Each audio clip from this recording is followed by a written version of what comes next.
سعودی عرب نے پاکستان کو اضافی $3 ارب فراہم کرنے کا اعلان کیا۔ واشنگٹن میں وفاق وزیر خزانہ محمد اورنگزیب نے میڈیا سے بات چیت میں کہا کہ رقم رواں ہفتے موصول ہونے کا امکان ہے۔ رقم سعودی عرب کی جانب سے پاکستان کو فراہم کردہ موجودہ $5 ارب کے علاوہ ہوگی۔ سعودی عرب نے $5 ارب کی ڈپازٹ میعاد بھی 3 سال تک بڑھا دی ہے۔ بڑی ڈیٹیل میں اور مفصل گفتگو ہوئی with the Saudi finance minister excellency الجدان۔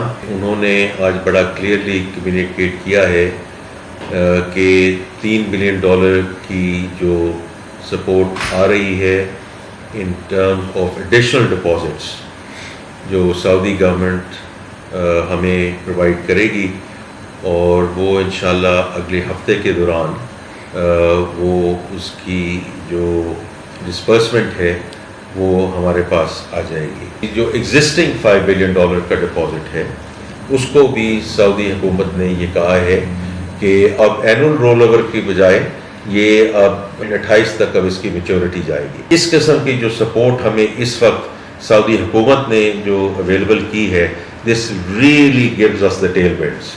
جتنا بھی ہم تشکر کر سکیں سعودی حکومت کا، ان کی قیادت کا، وہ کم ہے، اور ایز اے سیڈ اپنی قیادت کا کہ جنہوں نے انشورڈ کہ this is taken through the finishing line.